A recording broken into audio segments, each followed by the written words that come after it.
Liar. Everywhere. On netrootsradio.com.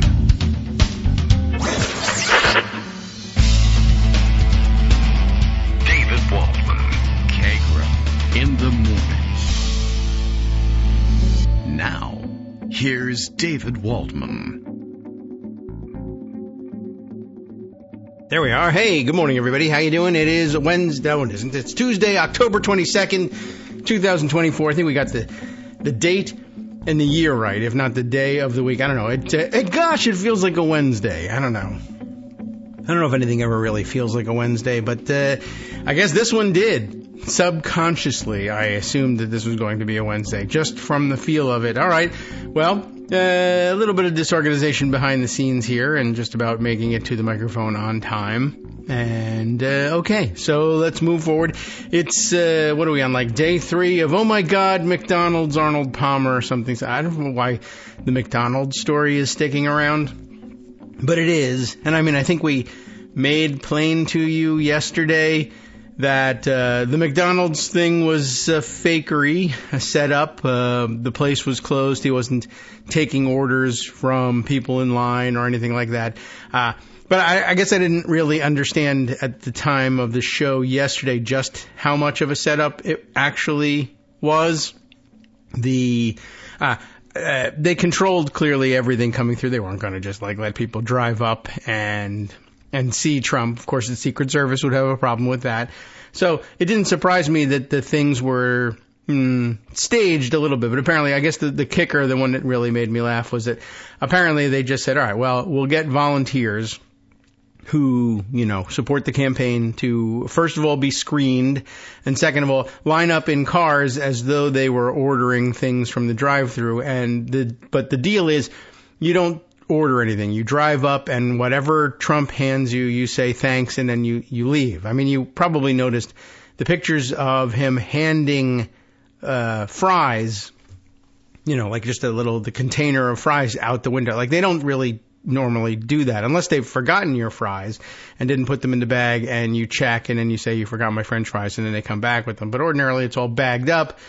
But yeah, he wasn't preparing meals or anything. Whatever was there, he just handed out the window and said, now I've worked at McDonald's, and that was it. It's just a little bit dumber and a little bit faker than you thought it was, perhaps. But by now, maybe you've heard the story as well. And this morning, I am right now driven to distraction by something that LOL GOP brought up this morning. I guess I don't even know where this one came from. Is it say anything in the alt text here? But on Blue Sky, he has screen capped a I don't know what, an excerpt from something, although the whole thing is highlighted. So I guess that's a little bit redundant.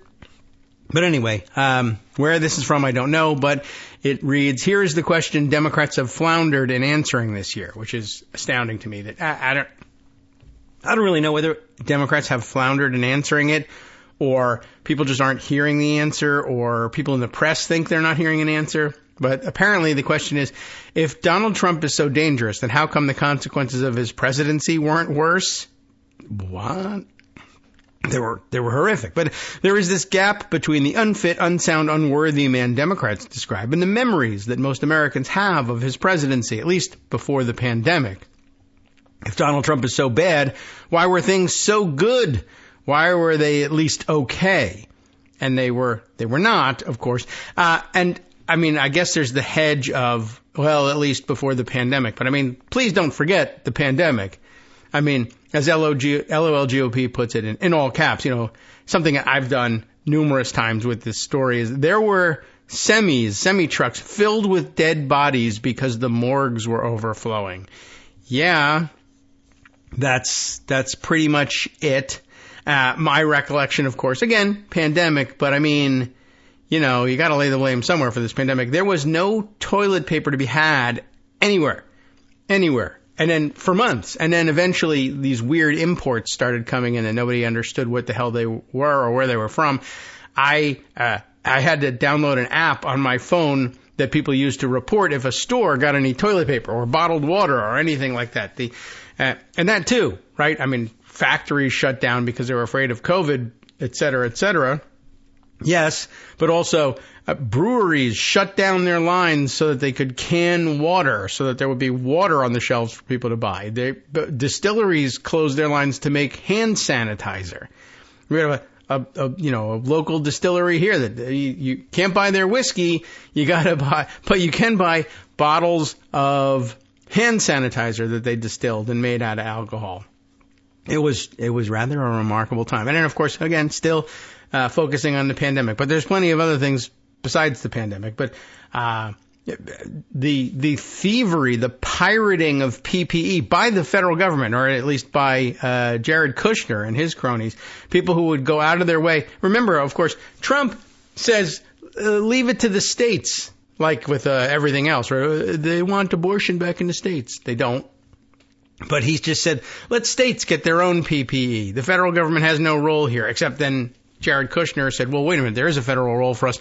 Let's hijack the shipments that the states get and federalize the stuff, and then I'll pass it out to my buddies, and they can sell it. I don't believe we ever really got to the bottom of that one.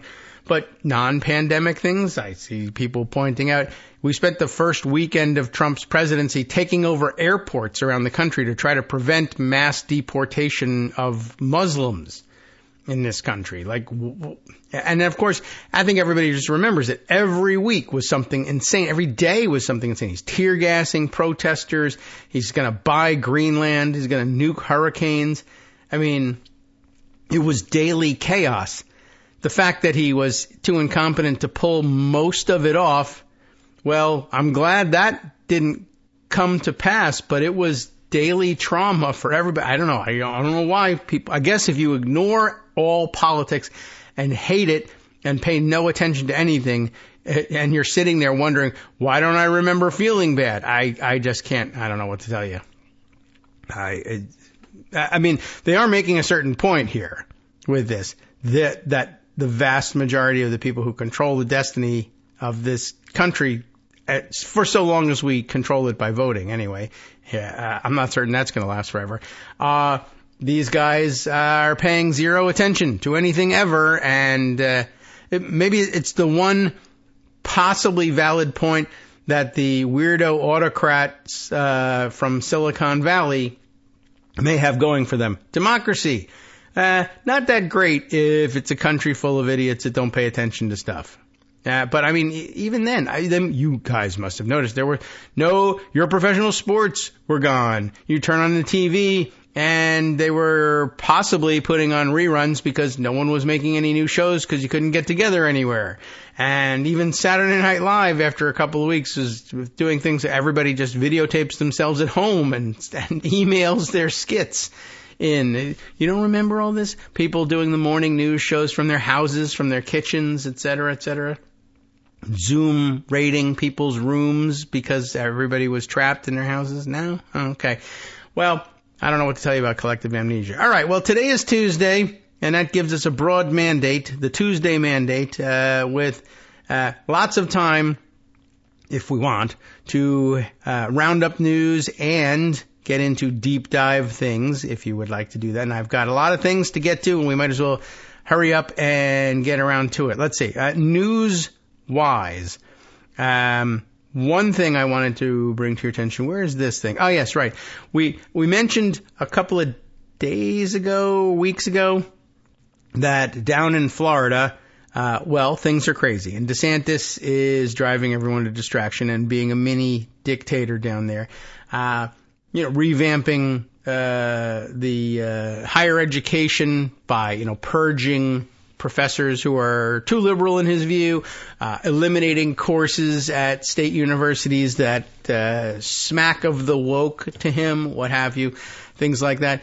Well, in addition to all of that, we mentioned a couple of days or possibly a week or two ago that there was the letters sent to television stations in Florida insisting from top Florida Health Department attorneys insisting that advertisements that had been created and were and had bought time on television stations in Florida to advocate on behalf of, I think it's Amendment 4, the protection of the right to an abortion in the Florida Constitution, and of course opposed by Ron DeSantis and all Republicans, although lately they're scrambling to say, no, we don't oppose them. We totally love whatever it is you people say you want, or else you won't vote for us anymore. But they sent letters saying not only that the ads were misleading, but that they would, any television station that agreed to air them, and they had already agreed to air them, they took the money and contracted for it and everything, would face some sort of legal jeopardy up to and including prosecution for what? They made the thing up, but that's all there was to it. Well, as it turns out, I mean, as wild and insane as that was, we forgot about it pretty quickly and turned our attention elsewhere, because it was only Florida, after all, that was doing this. But you know, it was a crazy ass development, and all we could do was sit there and wait and see, well, when will somebody intervene and say, no, this is unconstitutional, you can't do this. I haven't gotten to that stage yet, but there was news yesterday, and now I've got a write-up from the Tampa Bay Times. Here's the reason. We're going to skip ahead a little bit in the actual news about it, but the headline will reveal what happened. Here's the reason a top Florida Health Department attorney gave for leaving. What do you mean, gave for leaving? Well, for this, we got to turn back to a Blue Sky post that I put in Pocket yesterday. Just thought I'd grab it and tell you who brought it to my attention first. Who had the sharp eyes yesterday? Mark Joseph Stern, who posted, wow, the Florida official who sent those letters threatening TV stations for airing pro-choice ads has filed a declaration in federal court stating that, 1, DeSantis' office directed him to send them, and 2, he resigned rather than sending more. That's pretty amazing. He includes a link to the filing, which, you know, then I was waiting for, well, can someone write this up in narrative form for me? And Tampa Bay Times, I guess, has done it. The screen grab, though, that Mark Joseph Stern goes with starts with, enumerated items in this declaration, beginning with number 4 here. On October 3rd, 2024, in my official capacity as general counsel, I sent the letters referenced in paragraph 4 of plaintiff's complaint. 5, I received drafts of the letters directly from Sam Elliott, Assistant General Counsel for the Executive Office of the Governor, earlier that day. Number 6, I did not draft the letters or participate in any discussions about the letters prior to October 3rd, 2024. Number 7, Ryan Newman, he's naming names here, General Counsel for the Executive Office of the Governor, and Jed Doty, D-O-T-Y, Deputy General Counsel for the Executive Office of the Governor, directed me to send them under my name and on behalf of the Florida Department of Health, which really you should resign before you do that, but I guess this is the next best thing. You know, I know it's tough on the spot to be like, yeah, I'm going to quit my big-time job and have nothing. On October 10th, 2024, I resigned from my position as general counsel in lieu of complying with directives from Newman and Doty to send out further correspondence to the media outlets similar to the October 3rd letters. And number 9 here, on October 10th, 2024, prior to my resignation, I was directed by Mr. Newman, I knew it, to execute contracts for outside counsel to be retained by the department to assist with the enforcement proceedings pursuant to the October 3rd letters.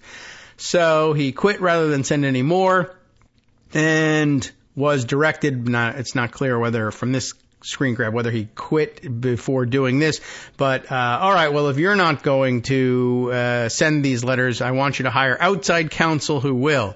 So, you know, again, we'll fire you and get somebody in here who will do what we say. So what did they say, and what's the story behind the story? All right, well, let's jump back into Pocket again, then jump our way forward to the Tampa Bay Times story that I had grabbed on this thing, and read what they have to say.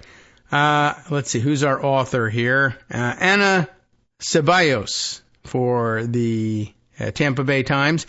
Here's the reason the top Florida Health Department attorney gave for leaving. John Wilson, that's the person we're talking about now. John Wilson sent a letter on behalf of the state to TV stations that threatened prosecution if they did not stop airing an ad in favor of Amendment 4.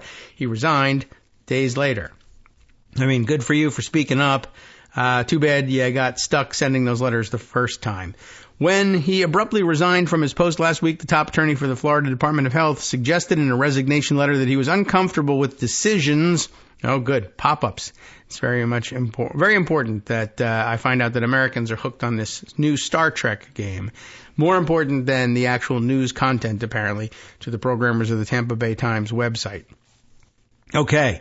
Where were we? Right, that he was uncomfortable with decisions taken by the state agency, which days earlier had threatened to prosecute television stations over political advertisements. And this is pretty fascist right here. A man is nothing without his conscience, John Wilson wrote in... another pop-up. What do you know? John Wilson wrote in a resignation letter obtained by the Times Herald, "It has become clear in recent days that I cannot join you on the road that lies before the agency." He's trying to end it with a flourish, but he's not great at it. But okay, I'm glad he's doing his thing here. His resignation came 7 days after he sent cease and desist letters to Florida television stations that threatened to criminally prosecute them if they did not take down political advertisements in support of Amendment 4, a ballot measure that, if approved on November 5th, would broaden access to abortion. Is everyone clear on what the hell they're doing here? They are threatening to criminally prosecute television stations for airing ads advocating for the passage of something that is on the Florida ballot as a constitutional amendment.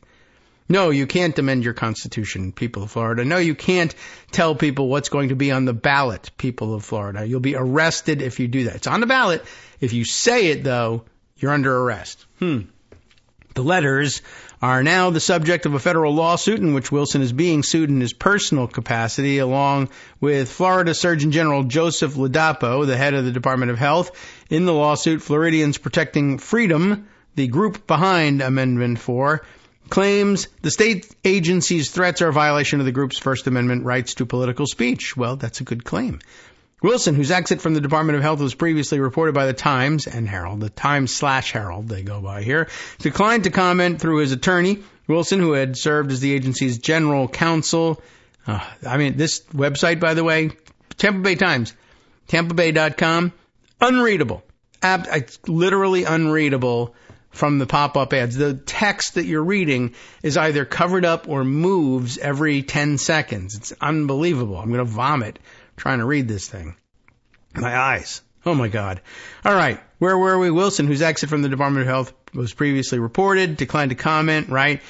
He had served as the agency's general counsel since 2022 and noted in his letter that he had worked, oh, my God, for the state for 14 years. And it's moved again. In his resignation letter, Wilson lamented circumstances that made him feel like he could no longer work for the Department of Health. "I wish that were not the case, but I take great comfort in knowing that the lawyers I leave behind will rise to the occasion and provide you the zealous representation you deserve," Wilson wrote. Wilson did not provide more detail. The Florida Department of Health did not immediately respond to a request seeking comment. The state agency also has not independently provided a copy of Wilson's resignation letter. Everything has moved again. Just want to let you know at this point how frequently. It moved again. So still trying to find my place. The state agency has also not independently provided a copy, right, which the Times Herald requested on Saturday. What happens next? On the day that Wilson resigned, court filings show that he signed off on 2 contracts with law firms that tasked them with providing legal representation to the state agency in relation to false political advertisements. So he did, in fact, sign those contracts for outside counsel before leaving, which is too bad. He probably should have refused to do that. But the firms were hired to advise and recommend on a legal course, moved again, legal course of action on the matter, among other things, court records show. The contracts will cost taxpayers up to $1.4 million, records show. So thanks for being fiscally responsible, Ron DeSantis. The political ads at the center of the dispute featured a woman named Caroline making an emotional plea to Floridians to approve an abortion rights ballot measure. She describes receiving a terminal brain cancer diagnosis 2 years ago while pregnant with her second child. The doctors knew, everything has moved again. The doctors knew that if I did not end my pregnancy, moved again. Did not end my pregnancy. I'm going to stop at this point. Caroline said in the pro-amendment for ad that I would lose my baby, I would lose my life, and my other daughter, would lose her mom. Florida has now banned abortion, even in cases like mine. Amendment 4 is going to protect women like me. In his letter, pop-up gets in the way, Wilson said the statements made by Caroline in the ad are categorically false and could put women's health and lives, everything is moved, health and lives at risk if it can, everything is moved. I quit. You get the idea, I think. Tampa Bay Times, F you twice for how terrible and unreadable your website is. I'd love to have your information. Ana Ceballos, maybe you want to talk to people at the IT department and figure out a way to have less obtrusive ads so that I can actually read the article that you have published. That would be wise on your part. That's it. That's the end of my ability to read you the Tampa Bay Times information, not because they've paywalled it, but because their pop-up ads have made the experience absolutely impossible. You cannot read their content. And by the way, that's not the only site that's like that, although that's certainly the worst example I've ever seen. So there you go. And I guess my sponsorship by the Tampa Bay Times, which never existed anyway, is now not coming. No one ever threatened to give me one either, so it's not like that was really on the line. That was horrific. I'm glad I could give you the basics, I guess, of the story, but the details you're just going to have to discover for yourself, and good luck. You might want to take some Dramamine before you begin reading over there. All right. So there's more that I wanted to share with you, and we'll hop around a little bit. Speaking of the abortion issue, this, I thought, an interesting bit of information that you might have guessed was the case, or might have surmised would be the case, but now we have some actual data, and I thought it was interesting and should put it on the record. CNN's Health Vertical reporting this one. Deirdre McPhillips gets the byline on it. Infants died at higher rates after abortion bans in the U.S., research shows. But as you know, abortion bans are all about being pro-life and saving the lives of little babies that everyone loves. We all love babies. But, hey, wouldn't it be something if your policies actually resulted in more infant deaths? How does that work? Well, if you think it through, you'll probably get it. But if you don't have the time, I can read you this, provided, of course, the text remains readable throughout. In the year and a half following the Supreme Court Dobbs decision that revoked the federal right to an abortion, hundreds more infants died than expected in the United States. New research shows the vast majority of those infants had congenital anomalies or birth defects. In other words, very likely infants, or these are fetuses, embryos, probably by the time they detected this, that the genetic material indicated would likely have birth defects so severe that they would not survive their infancy, and people instead elect to abort the pregnancy and try again, and instead are forced now to carry these fetuses to term, deliver them, and then watch them suffer and die in the hundreds because of how pro-life we are. Earlier research, spurred by a CNN investigative report, found that infant mortality spiked in Texas after a 6-week abortion ban took effect in 2021, and experts say the new data suggests that the impacts of the bans and restrictions enacted by some states post-Dobbs have been large enough to affect broader trends. This is evidence of a national ripple effect, regardless of state-level status, said Dr. Parvati Singh, an assistant professor of epidemiology with the Ohio State University. They did the in this one. And in this case, the College of Public Health, and the lead author of the new study. In the new paper, published on Monday in JAMA Pediatrics, Journal of the American Medical Association, JAMA Pediatrics, Singh and co-author Dr. Maria Gallo, a professor of epidemiology and associate dean of research with the Ohio State University College of Public Health, compared infant mortality rates for the 18 months before the Dobbs decision against historical trends. And just for the record, they did not do the capitalized the Ohio State University for Dr. Maria Gallo. So maybe she wants to register a formal complaint about that. But the two found that infant mortality was higher than usual in the U.S. for several months after the Dobbs decision and never dropped to rates that were lower than expected. In the months that infant mortality was higher than expected, October 2022, March 2023, and April 2023, rates were about 7% higher than typical, leading to an average of 247 more infant deaths in each of those months. About 80% of those additional infant deaths could be attributed to congenital anomalies, which were higher than expected in 6 of the 18 months following the Dobbs decision. According to the new research, congenital anomalies can range from mild to severe cases, and some of the most common types can affect an infant's heart or spine. In some cases, babies with a birth defect may only survive a few months. This is the tip of the iceberg, Singh said. Mortality is the ultimate outcome of any health condition. This is a very, very acute indicator. It could be representative of underlying morbidity and underlying hardship. Other research has found that births have increased in states with abortion bans, and experts say that some of that increase is linked to a disproportionate rise in the number of women carrying fetuses with lethal congenital anomalies to term.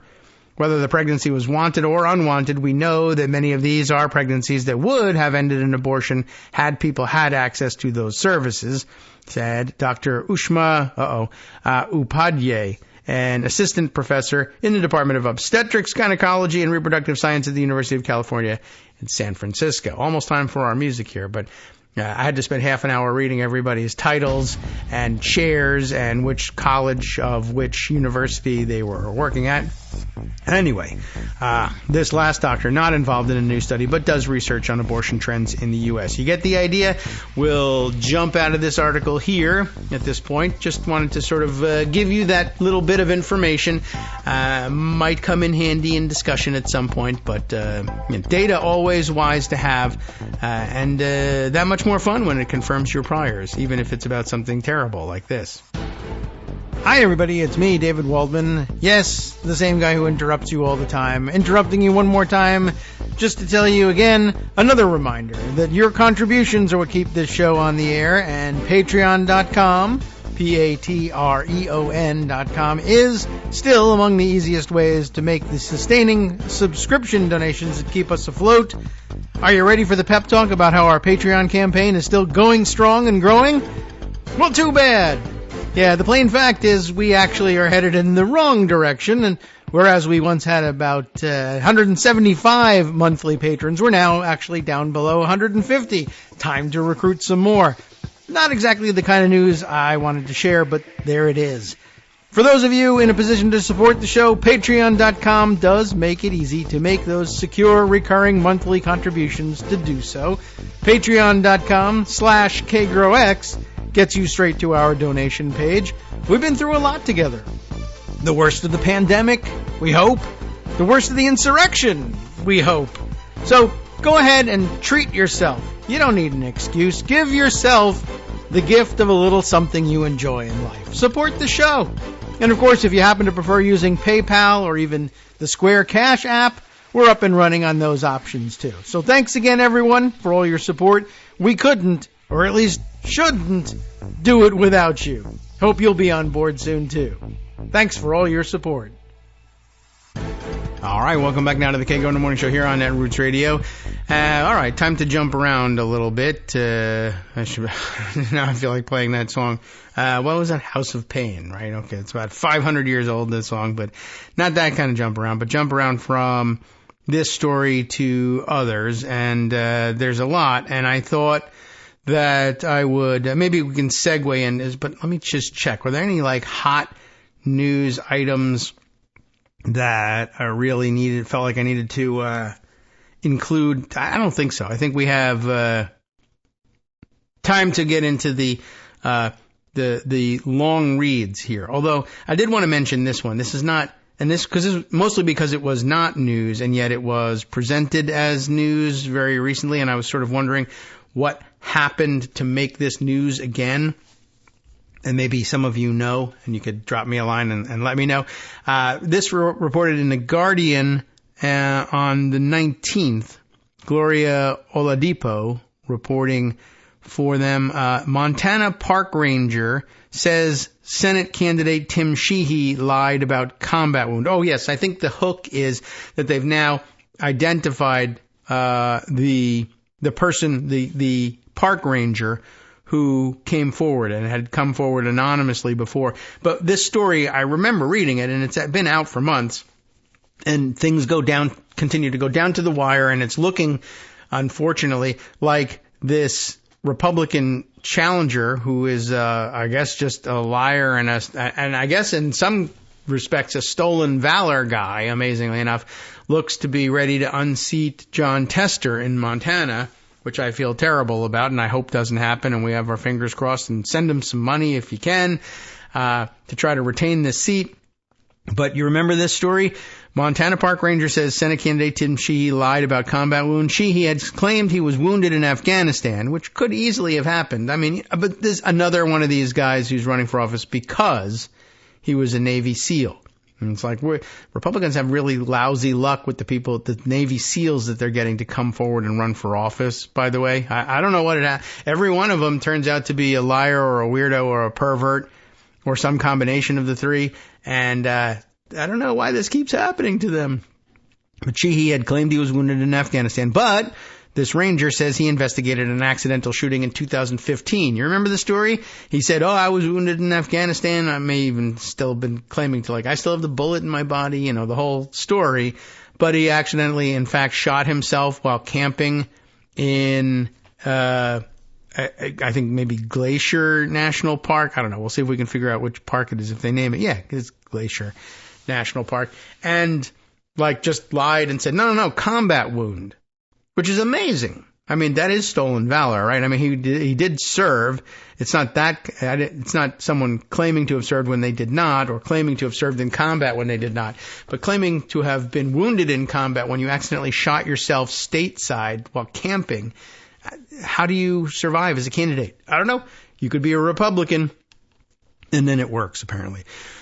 That's the reality. If you don't remember the story, a former Montana park ranger has now publicly accused Tim Sheehy, or Shim Teehee, however. You said I could call them either one, a Republican running for U.S. Senate seat in Montana, of lying about getting shot while at war in Afghanistan. In an interview with the Washington Post published on Friday, 67-year-old Kim Peach went on record about how Sheehy, a former U.S. Navy SEAL, accidentally shot himself on a family trip in 2015 at Glacier National Park. Which, by the way, I mean, if nothing else, it's like, oh yeah, I know all about guns. I can handle all sorts of firearms. I know that I'm Mr. Safety. I was a United States Navy SEAL. Pow! Shot himself anyway. Just, in case you were wondering about the danger of handheld instant death machines, even in trained hands. Peach's account explicitly contradicts Sheehy's claim that he was shot in the arm during military combat, a story that the Republican candidate has shared throughout his U.S. Senate campaign.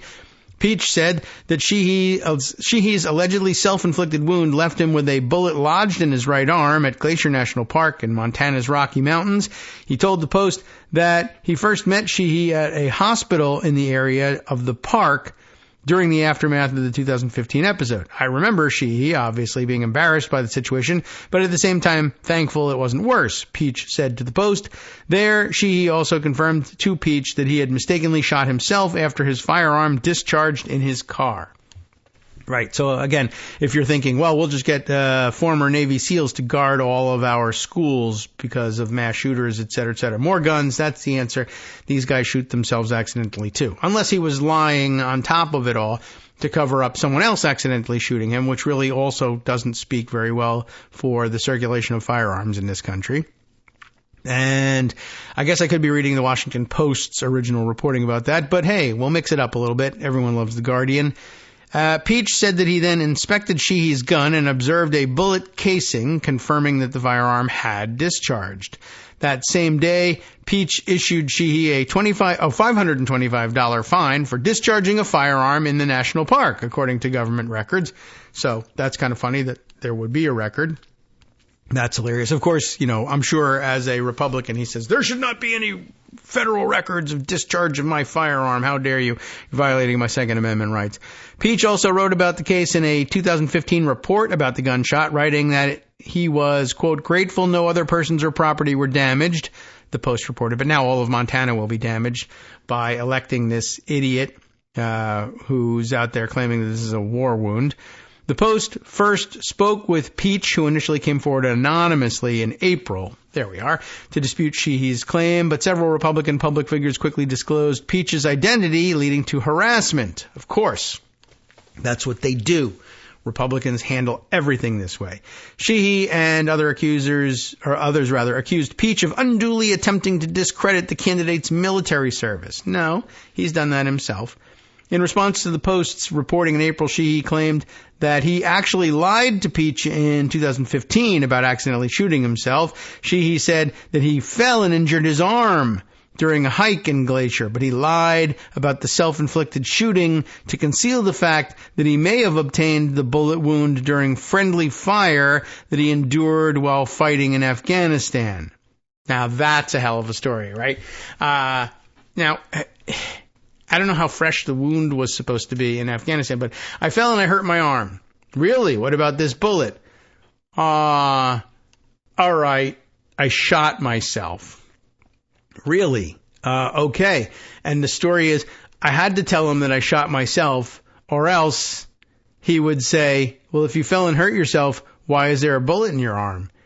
To which he could have said, I'm a Navy SEAL. I was in combat in Afghanistan. That's where I got this thing. But today I fell and hurt myself.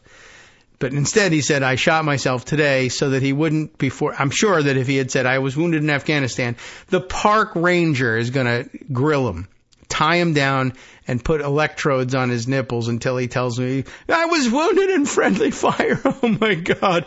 And then on top of that, now you have to tell me which member of your squad accidentally shot you so that we can court-martial them and ruin their lives. I'm a park ranger, damn it. Tell me or I'll kill you. No. There's no scenario in which this makes sense. Forget it. This is obviously a lie. And another lie on top of lies on top of lies. This is crazy.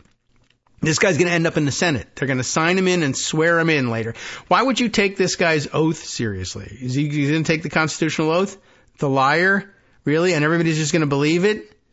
Oh, my God. This is bad. We're in a bad situation here, just generally speaking. Anyway, so a spokesperson for Sheehy said that Peach is a Democrat.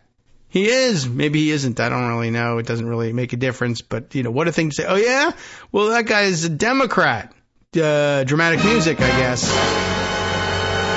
And his most recent interview is an attempt to spread a defamatory story. Nonetheless, Peach told the Post he was motivated to speak with his name on the public record because he had remained untruthful after having shot himself. He said that questioning his military service was, quote, disgusting. I'm not questioning your military service. I'm questioning what happened to you here in Glacier National Park as a civilian years after the end of your military service. Or perhaps he was even active duty, but it doesn't matter.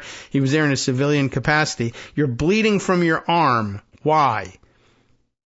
I fell. It's a rock. It just happens to be near where I had a bullet wound because I'm a SEAL. And people like me have bullet wounds all the time. This has nothing to do with anything. This is the worst cover-up story I ever heard in my life. But he said questioning his military service was disgusting. Peach said to the Post, what's disgusting is saying a wound from a negligent accidental firearm discharge is a wound received in combat. That's true. Peach added, I have no personal vendetta against Tim Sheehy, but when a person makes a statement that's not true, somebody has to call him on it.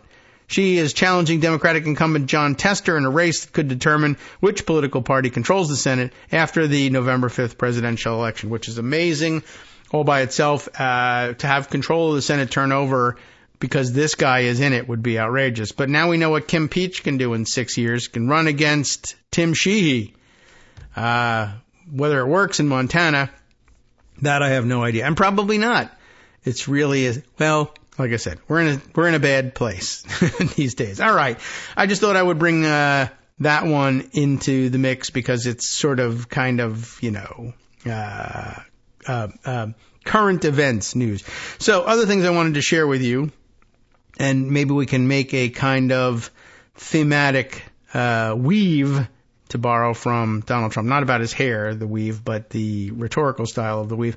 And get back to the storyline we started out with some time ago, and gosh, I don't even know how far back I'd have to go in order to discover when we started this. And we told everybody, we were telling us or informing ourselves about, what's his name? Curtis Yarvin, the guy who wrote online for many years as Mencius Moldbug, who was so influential with a very weird cast of people who have thrust themselves into the public light. J.D. Vance, Blake Masters, Peter Thiel, and several others, and really present a very frightening picture of where we might be going as a country if we are stuck with these guys at any point in the near future. So there's a couple of articles about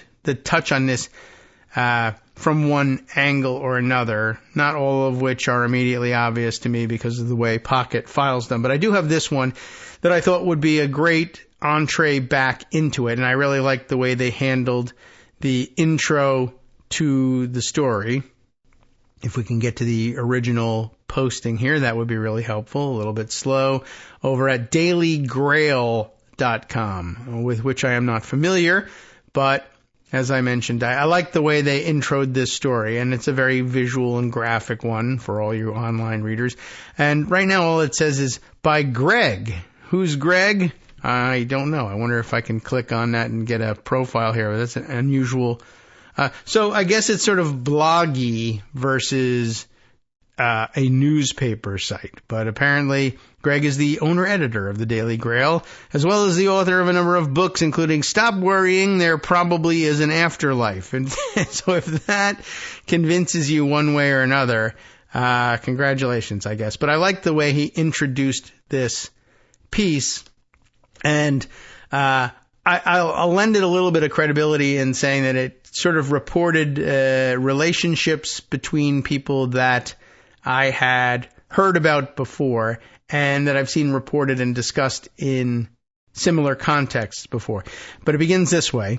On July 25th, 2024, Donald Trump, the Republican nominee for the presidential election in the United States, you remember that guy? Selected as his running mate 39-year-old Senator J.D. Vance. It was in some ways a strange pick. Many believe Trump might need to pick a running mate who would appeal to some of the demographics he was himself not popular with, such as women and minorities. But instead he chose Vance, a middle-aged, is that right, at 39? I guess so.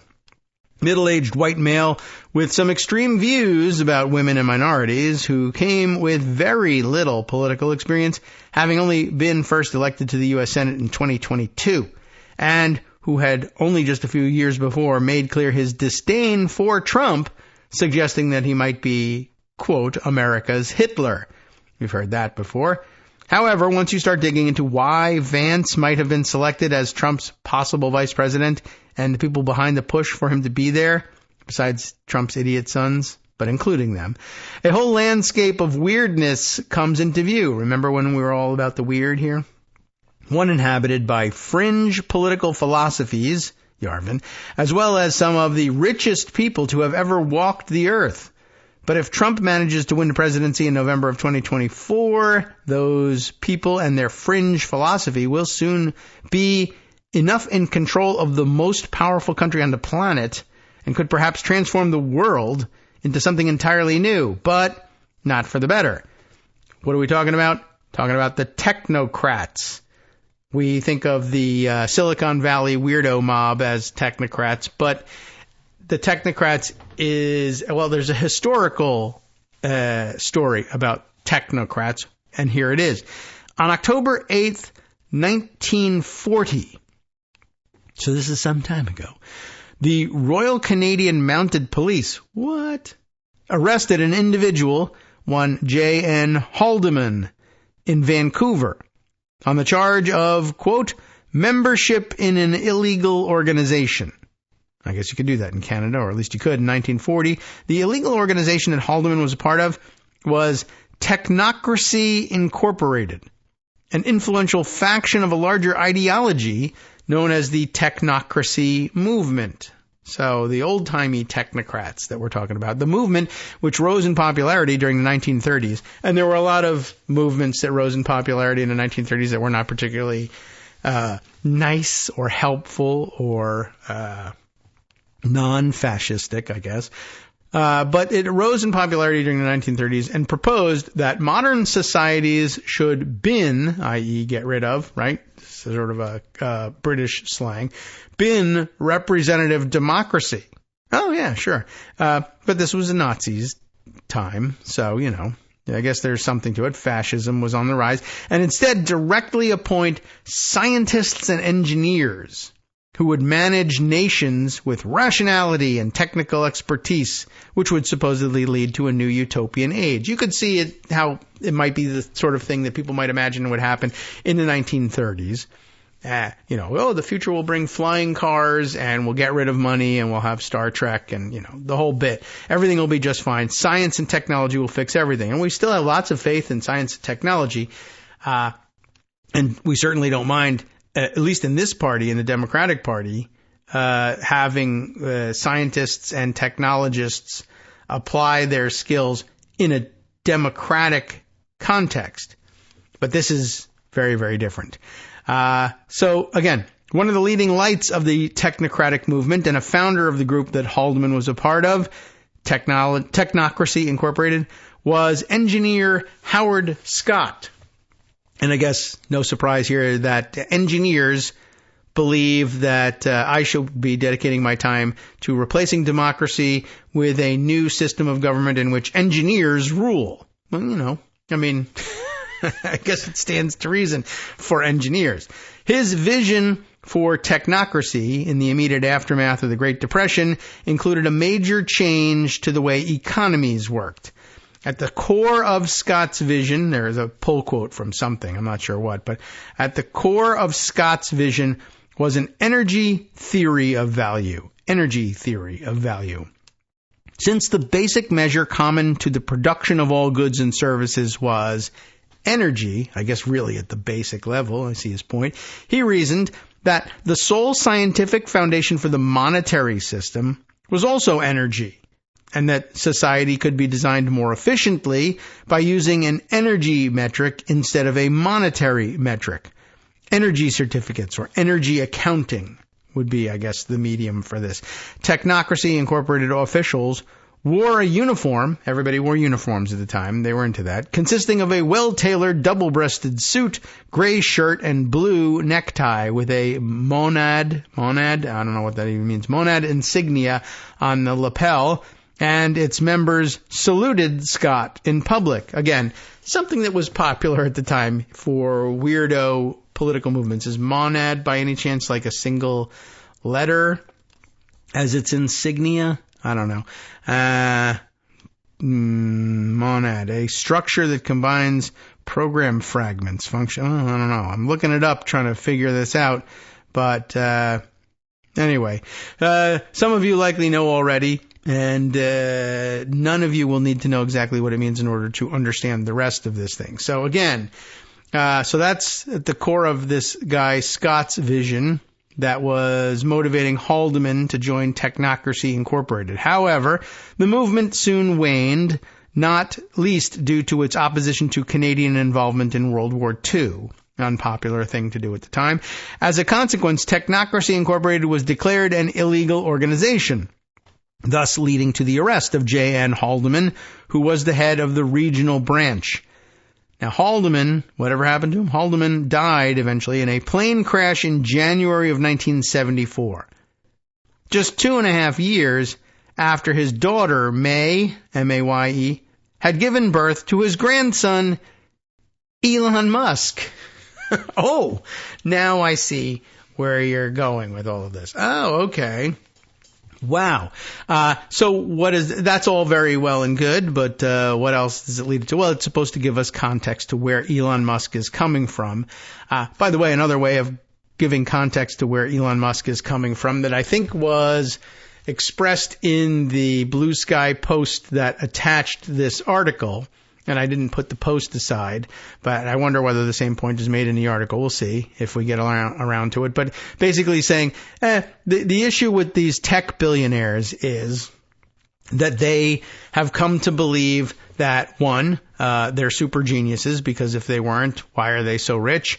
And two, that what it is that makes them so smart and so different from others and so wealthy is that they have the ability to envision things that no one else can. That it helps explain, both to them explains their success and their wealth, and also justifies for them this really weird widespread interest among the tech wealthy in this backwards and upside down technocracy, or the idea of throwing out democracy and replacing it with what they think of as benevolent dictatorship driven by technology, and they think only the smartest people who think differently from everybody else on the planet are able to see the genius of getting rid of democracy. And everybody else thinks it's crazy, but that's because they're normal losers and we are elite thinkers. And the fact that they also have landed on a pile of money from technocratic accomplishment leads them to believe that they're just correct. This money wouldn't land in their laps if they were dumb and wrong. But we know differently. So it then moves on to the next stage of the story, the PayPal Mafia, a term I've seen come up once in a while of late, and seems to make some sense, as he goes on to explain. Fast forward to 2024, and Elon Musk, the guy's grandson, the weird Haldeman's grandson, Elon Musk is now the richest man in the world, perhaps in all of human history, worth around $240 billion at the time of this writing, and heading up the world-leading companies, built on cutting-edge science, and engineering, including Tesla, X, formerly Twitter, and SpaceX. People argue all the time that he didn't really have anything to do with the technology involved, but okay. He has also planted his flag firmly in the political camp of Donald Trump, openly endorsing him for president, and with his flag comes his rather plump piggy bank, offering head-spinning amounts of money to back the campaign. We discussed the structure through which he's doing that in the last couple of days. Well, at least this money comes through if Trump does what Musk wants him to do. We'll see how long that lasts. So, it doesn't seem coincidental that just a week after his endorsement, Musk, along with another billionaire, David Sachs, pushed for and subsequently received J.D. Vance as Trump's vice presidential candidate pick.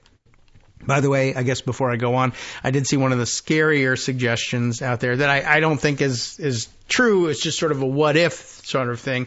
But it came to mind when I saw that they were saying, okay, well, the money comes through at least if Trump does what Musk wants him to do. And that's always the danger of too much money in politics in general. But on top of that, I was reminded by somebody's Blue Sky posting talking about, wasn't it? Yeah, it's Elon Musk who's big into, we got to get everybody to use my Neuralink brain implants, like literally implanting a chip in your brain that will do some unknown thing, but it's totally benevolent because I say it is.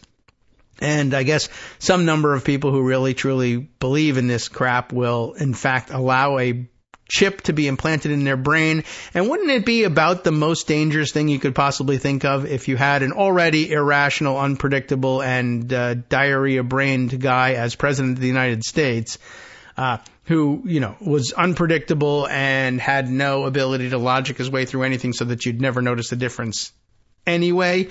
But on top of which then he was just boldly and in broad daylight bribed by the richest man in the world.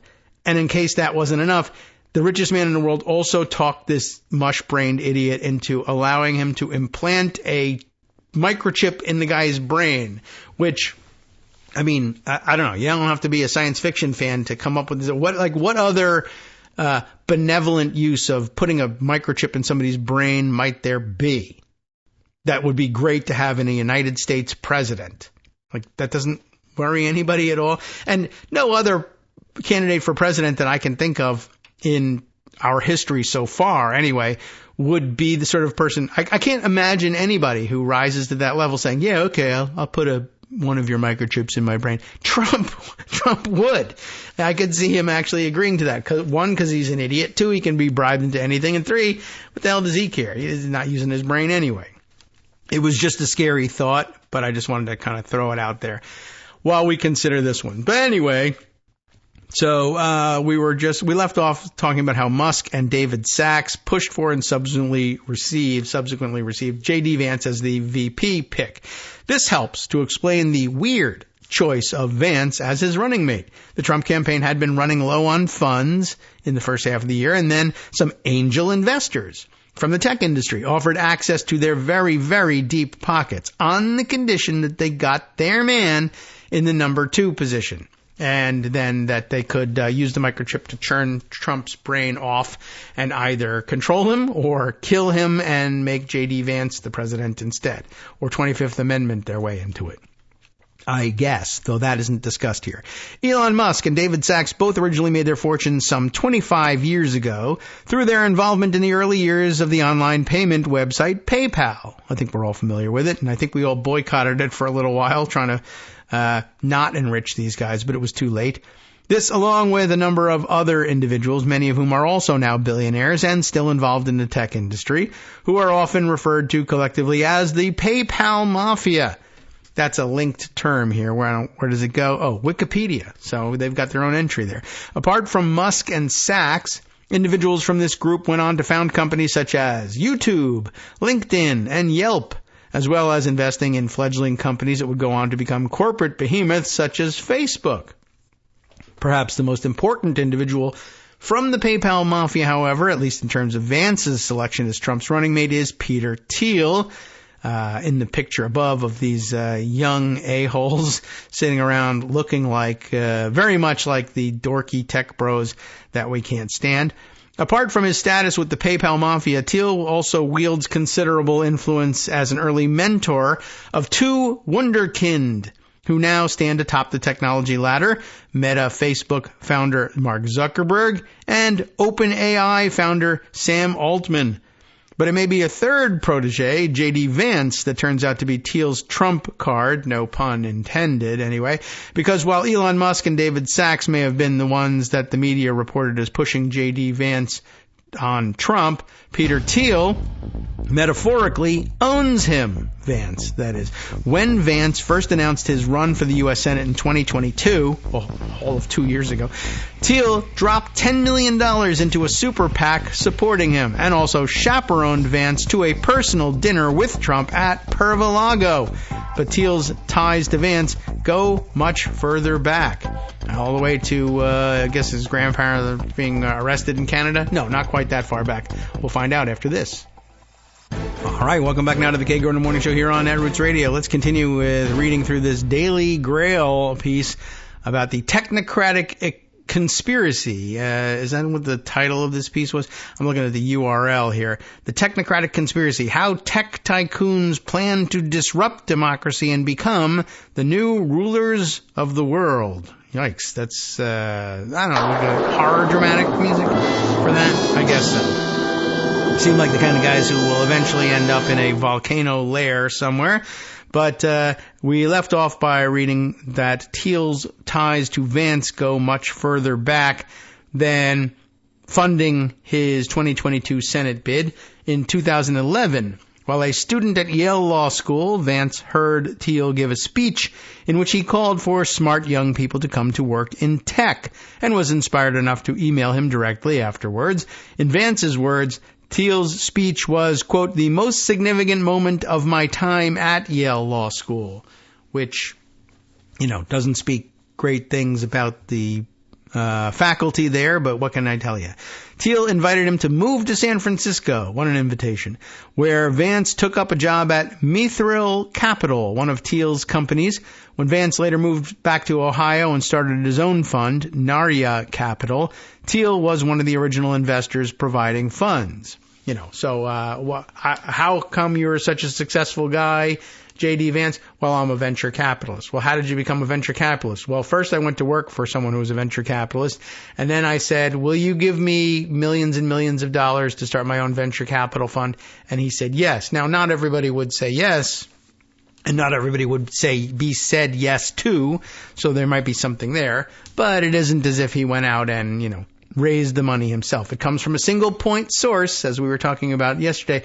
That makes it very easy to start things and get things up and running, and it's easy and convenient, but it also means it can be cut off pretty quickly, and doesn't mean that you've, convinced a great number of people that you're worth investing in. If you convince just one person, and that person disappears from the planet one way or another, or changes their mind on you, you are nothing again. That's not a very stable platform from which to be working. But anyway, so it's worth noting a subtle nod of the head to Thiel here in the funding of Narya Capital that may demonstrate the depth of Vance's fealty to Thiel. Vance's fund, Narya, is a name taken from Tolkien's Lord of the Rings fantasy saga. Thiel is a super fan of Tolkien, once bragging that he'd memorized the entirety of the book series, which, even if true, gets you what? Nothing. But as a consequence, had used names from it for a number of his companies, such as Mithril Capital and Palantir. Vance seems to have paid tribute to his mentor by naming his company in the same way. Now, on to the politics of it and the weird a-hole Curtis Yarvin. Thiel and Vance both have another influence, though. Around 2007, a number of individuals gave birth to a far-right ideology that is referred to as the neo-reactionary movement, abbreviated, as people do on the internet, to NRX. NRX, neo-reactionary movement. Sometimes also referred to as the Dark Enlightenment. Wow, that is pretty weirdo all by itself. But think much of yourself, do you? Enlightenment? Dark Enlightenment, of course, which makes very little sense when you think about it. Anyway, while it has a broad number of views, one of those is that, quite simply, democracy is a failed system of government. As one of its founders, Curtis Yarvin, also known under the pen name Mencius Moldbug, has stated, if Americans want to change their government, they're going to have to get over their dictator phobia. Now, there are many ways that you could change government without going to dictatorship, but this is a guy who thinks he's the smartest guy everywhere, not just in the room, and, he settles on it would be smartest if there was a dictator and I was that dictator, or someone who totally agreed with me or listened to everything I said was the dictator. And it would be horrible if it was the other way around. Like if I were the dictator and I said, Curtis Yarvin ought to be arrested, possibly executed. And in fact, went ahead with the plans. He would say, well, now that's terrible because I'm extremely smart. Yeah, well, what can you do? You got to get over your dictator phobia. He would develop a dictator phobia right then and there. It would be really weird to watch happen. By the way, something I saw, again, days ago on social media, and in all likelihood, no way at this point that I'm going to be able to find the thing, because I reposted it. I guess we don't say retweet, but actually some people are just saying, go ahead and use tweet for Blue Sky as well. But somebody was saying that they had remembered encountering this Curtis Yarvin at some point in their earlier life, whether it was teenage, high school years or later in college years, but encountering this person at a national mathematical competition of some sort. So, a collection of ultimate super nerds, right? And that this guy was immediately identifiable as so thoroughly annoying and disturbing that no one wanted anything to do with him at a national math competition, as they were pointing out. Like, yeah, that is an extremely, disagreeable individual, you might imagine. I don't know if I can come up with that post, but maybe if I can, after the show, we can include it in the roundup for today. But anyway, I just thought I would mention that in case I never get around to it. Back to the explanation of this stupidly named Dark Enlightenment. Yarvin And his remedy for America is for a Caesar-like figure to take power. We've definitely heard that terminology before in our various partial attempts to read to you just how, deeply psychotic all of these people are. A Caesar-like figure would take power and retire all government employees. A strategy he refers to by the acronym of RAGE, retire all government employees, and replace them with their own yes men. And for the system to be run like a corporate startup with an all-powerful CEO calling the shots. Slightly different terminology, but basically Schedule F and Project 2025 under another name. Yarvin, it says, furthermore, in reporting from the New Republic, which we may or may not have begun on their article at some point in the past, Yarvin seeks to re-engineer governments by breaking them up into smaller entities called patchworks. What a great name for them. He's a very smart guy. He's come up with amazing names. Patchworks, which would be controlled by tech corporations. This is basically, every dystopian future science fiction movie you've ever seen. The basic idea of patchwork is that as the crappy governments that we inherited from history are smashed, they should be replaced by a global spiderweb of tens, even hundreds, or thousands of sovereign and independent mini-countries, each governed by its own joint stock corporation, without regard to the residents' opinions, he wrote in Patchwork, a political system for the 21st century, which I don't know. I mean, I'm somewhat curious. Is that a book? Is it self-published? Is it garbage? I don't know. Probably. But, there you go. He's got a book. And in this society, we believe anybody who's got a book is worth listening to for whatever reason. But just to clarify on the little patchwork thing, I just want to read exactly as it said. I think I may have morphed it a little bit. The government should be replaced by a global spiderweb of tens, even hundreds of thousands of sovereign and independent mini-countries. Hundreds of thousands of independent mini-countries where everything will work just fine because of how well people integrate their systems. I mean, these are tech guys. So everybody's working on a different platform. How well will that work? It's only just until someone like me, a technocrat, invents the platform that works best and then imposes it on everybody else in the name of efficiency. But whatever. Yarvin states in Patchwork that the power of the proprietor/CEO of each realm would be absolute, because of course he imagines that it's him, using a newly undemocratized San Francisco. As an example, he notes that they would, quote, exercise undivided sovereignty over San Francisco. You have no constraint. Your residents are as ants in your kitchen.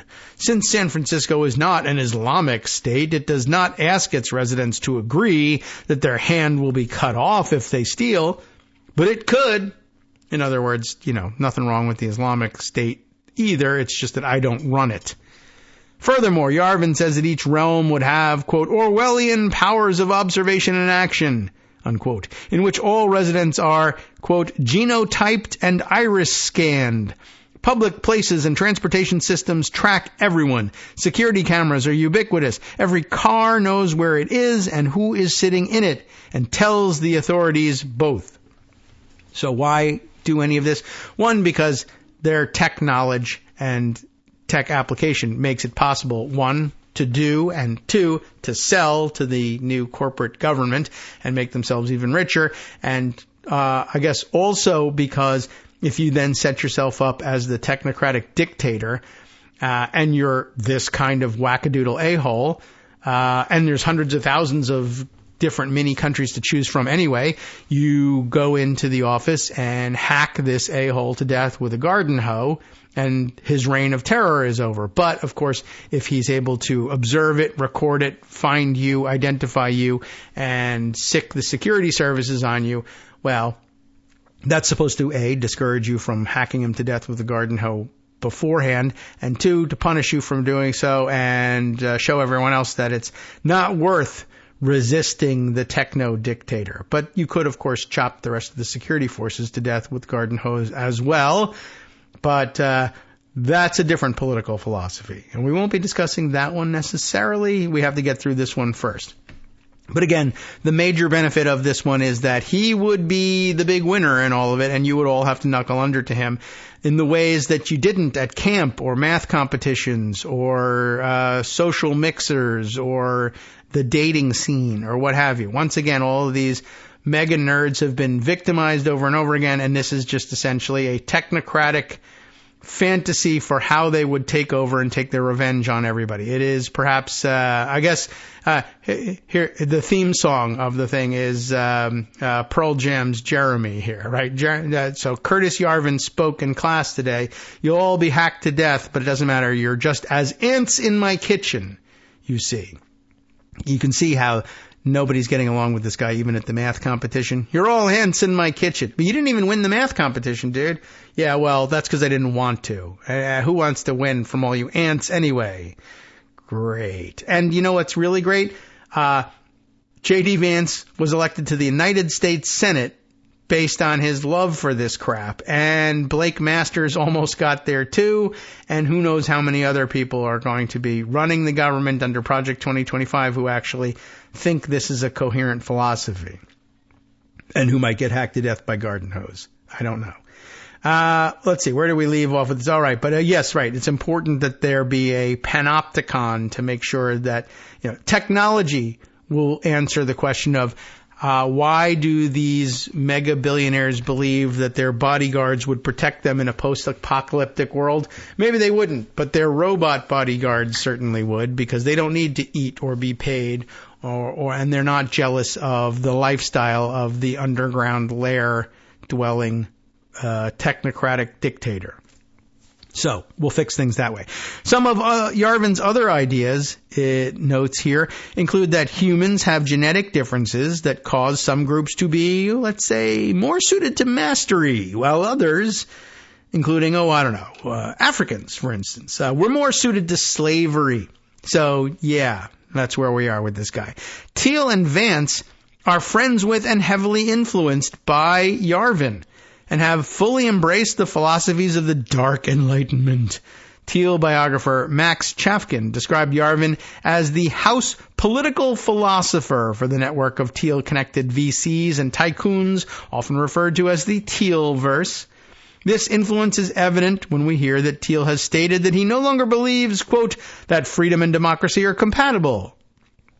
Because since the 1920s, or since 1920, in fact, the vast increase in welfare beneficiaries and the extension of the franchise to women, two constituencies that are notoriously tough for libertarians, have rendered the notion of capitalist democracy into an oxymoron.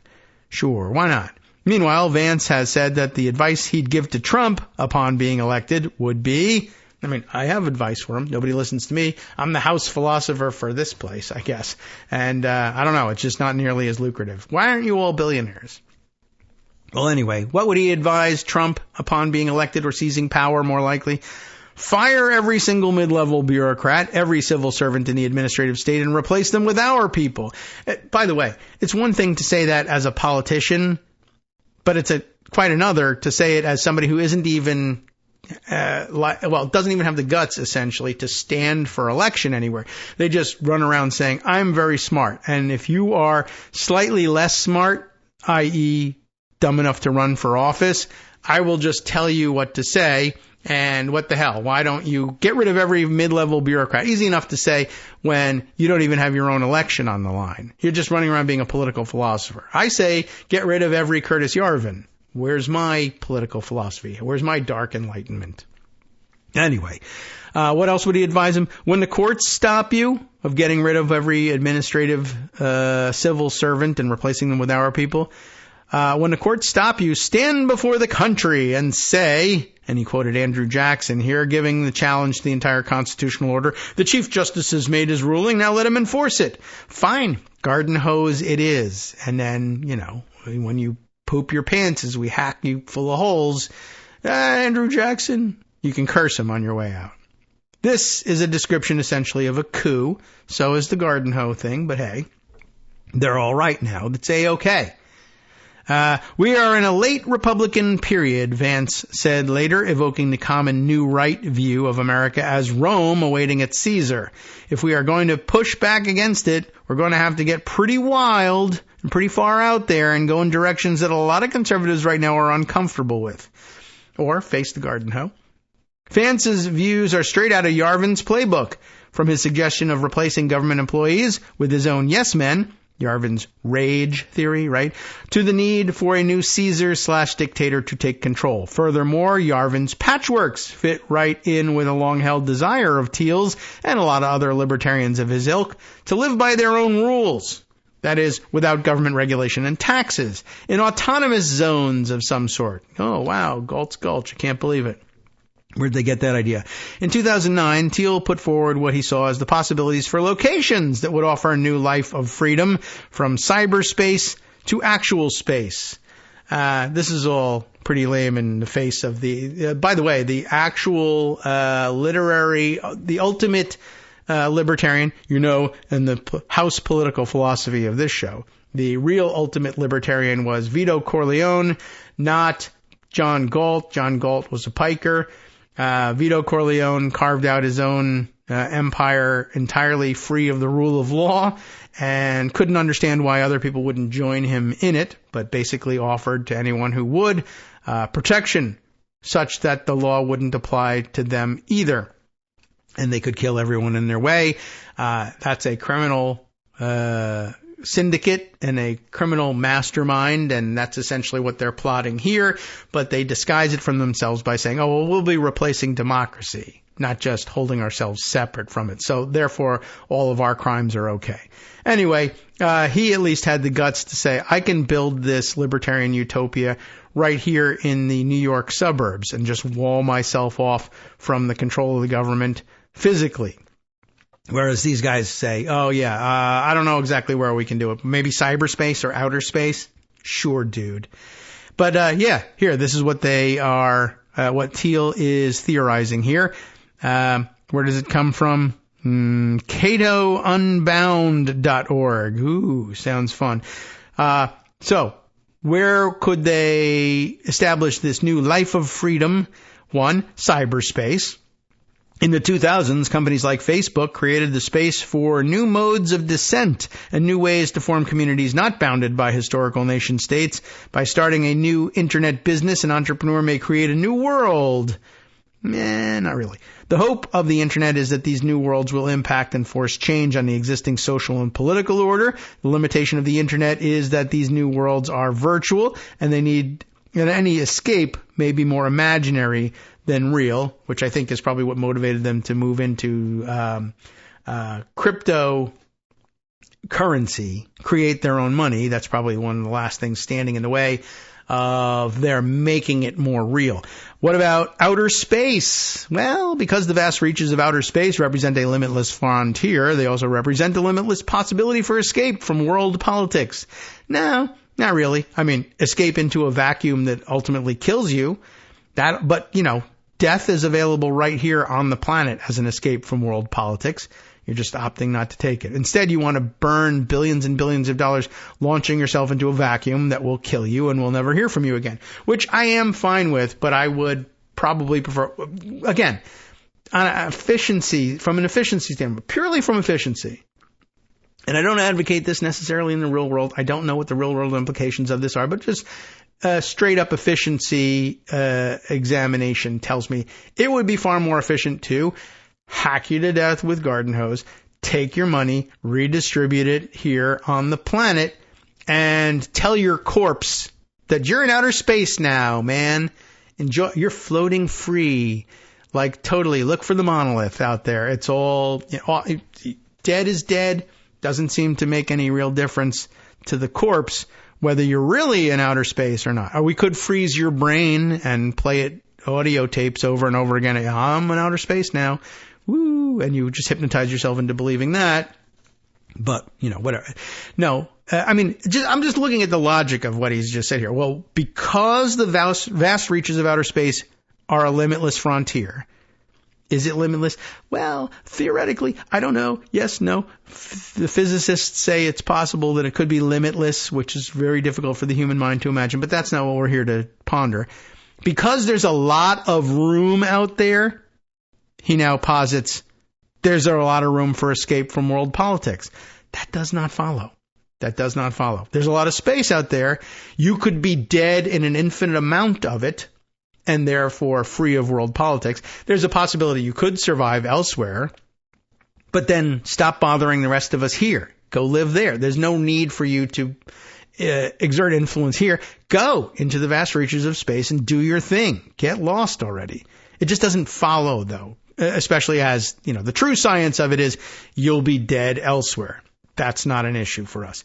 But the final frontier still has a barrier to entry.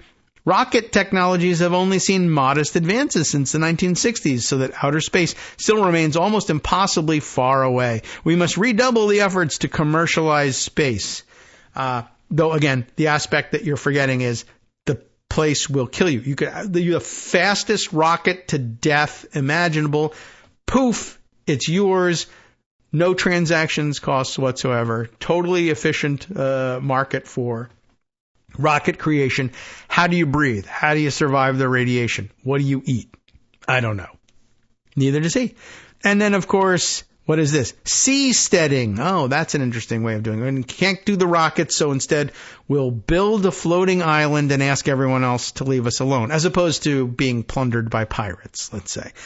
Between cyberspace and outer space lies the possibility of settling the oceans. To my mind, the question about whether people will live there, answer, enough will, are secondary to the questions about whether seasteading technology is imminent. From my vantage point, the technology involved is more tentative than the internet, but much more realistic than space travel. Probably true, but history actually tells us what happens when you isolate yourself out in the ocean, and the answer is plundered by pirates. So good luck.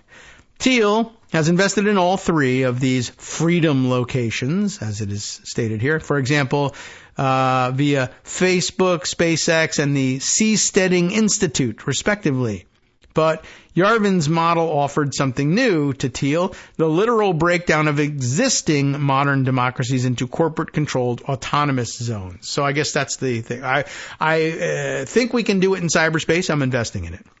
And by investing in Facebook. I think we can do it in outer space. I'm investing in it by investing in SpaceX. I think we can do it on the seas, so I'm investing in the Seasteading Institute. But here's a new thing. Instead of starting anew elsewhere and building our own thing like a libertarian would do, what if we captured and murdered and replaced the existing governments and countries and just took over the world ourselves? What if we... like Pinky in the Brain, we're going to take over the world. And, okay. How would we do that? Not sure, but it apparently involves you listening to everything I say and spending money wherever I tell you to do it. Terrific. Yarvin's model offered the possibility of doing it right here on Earth, the land that we are already on. Thiel later provided seed capital to the tune of $1.1 million for a company that Curtis Yarvin founded in 2013. I don't know how this is pronounced. Tlon Corporation. It's T-L-O with a umlaut over it, whatever that mark is, diacritical mark there. Tlon Corporation. Rather than taking the name for his company from Tolkien, however, because he's an individualist, you see, Yarvin borrowed it from Jorge Luis Borges, who I'm sure is another author that I don't know anything about, as Corey Payne, P-E-I-N, not Corey Pavin, the legendary golfer with a huge package. I don't know. All legendary golfers from Trump's era, I guess, allegedly have that. But Corey Payne noted in his book, Live, Work, Die. I guess that's it. Okay, great book.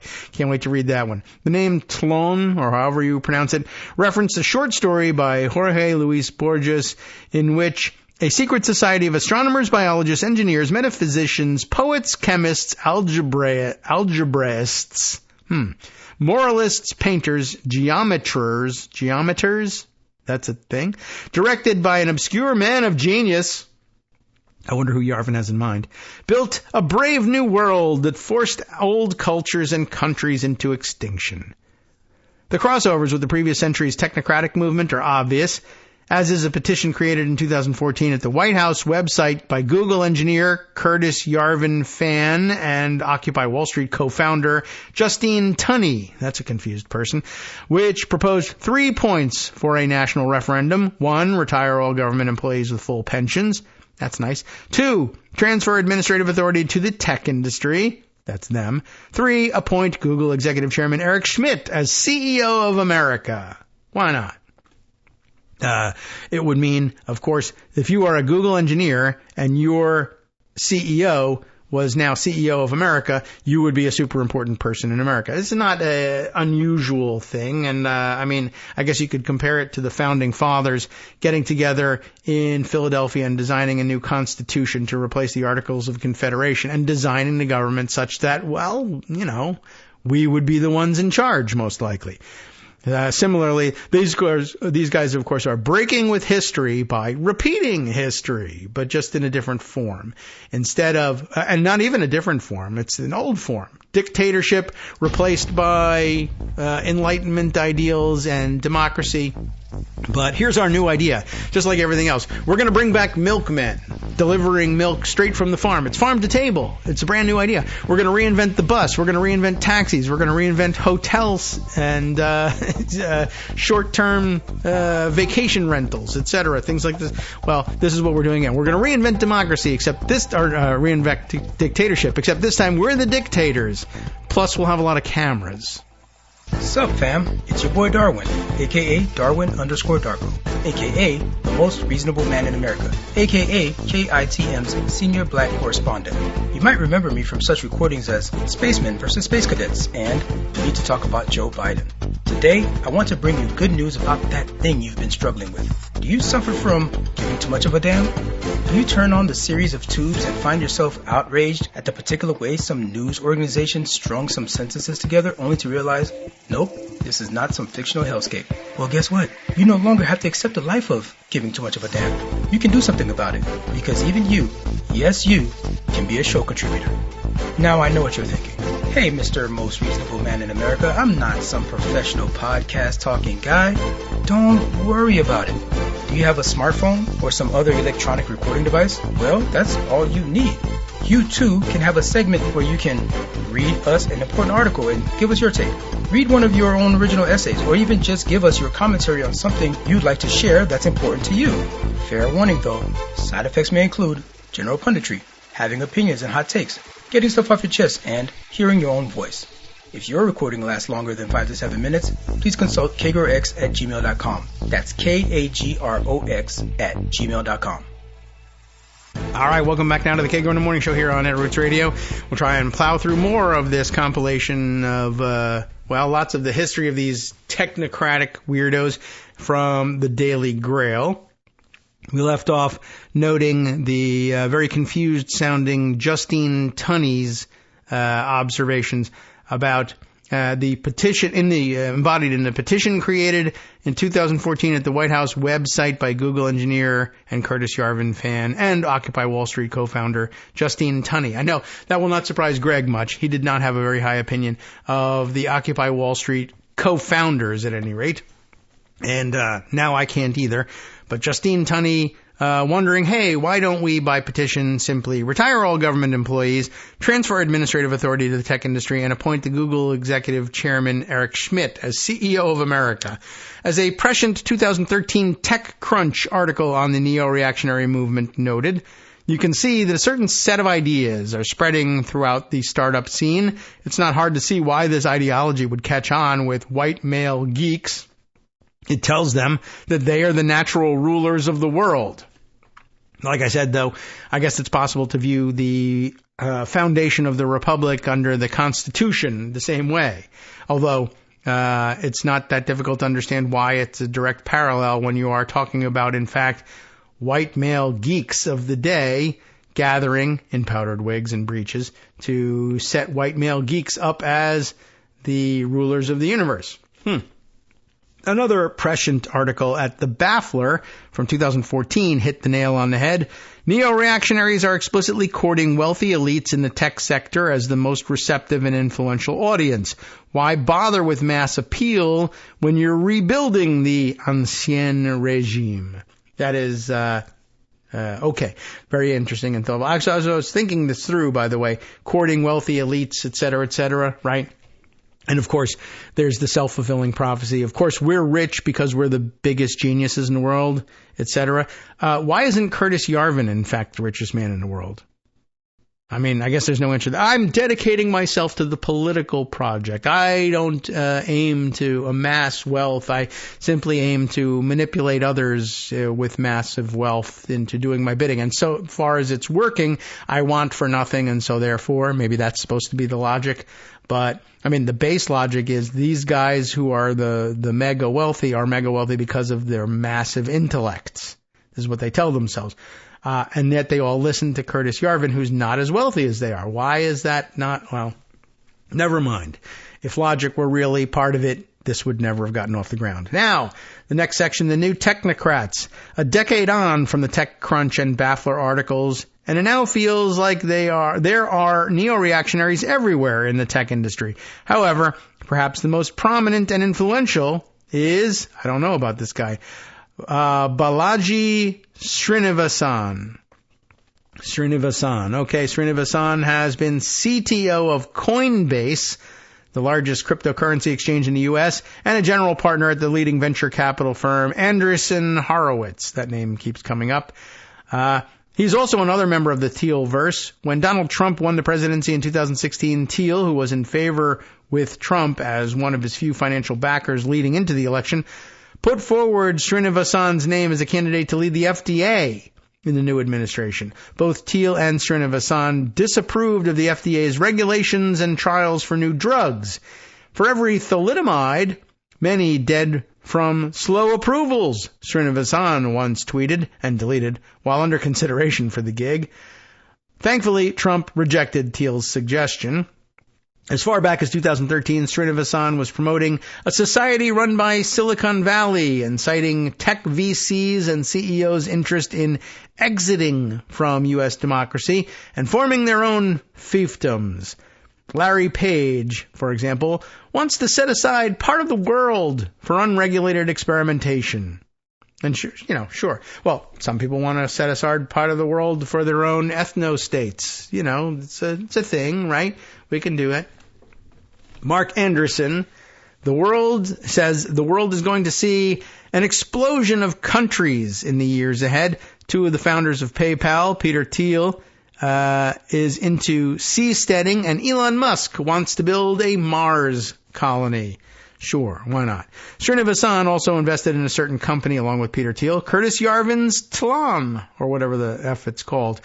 This connection was not coincidental. Perhaps more than anyone else, Srinivasan has taken Yarvin's ideas of patchworks and run with them, actively promoting for many years now the creation of what he has called network states, communities that are at first digital, being formed online, which then eventually crowdfund resources to, as a group, buy into or build autonomous cities and states, which also got a bit of a reflection in a Trump agenda item at one point where he was going to build freedom cities, like from out of nowhere. I wonder if it's basically motivated by exactly this. This is very interesting. Not only does their philosophy set themselves up as masters of the universe, but I'm beginning to wonder whether any of them think it's actually a good idea, or they just know, well, lots of people are into this. So if I just start spewing this garbage, I'll be viewed as a visionary. It's a very good shortcut to being, viewed as a visionary. And you get to come and speak with one of those little stupid microphones that hang off of your ear for whatever reason. There's a TED Talk, or in this case, a Y Combinator talk. It's a very lucrative field if you can worm your way into it. Srinivasan identifies the pioneers who would begin creating these new network state societies as the Gray Tribe. Intelligent people, mostly in tech, who have moved beyond America's traditional red and blue political tribes and want to create a new political system, but nevertheless remain in alignment with the Reds, while being openly hostile toward blues.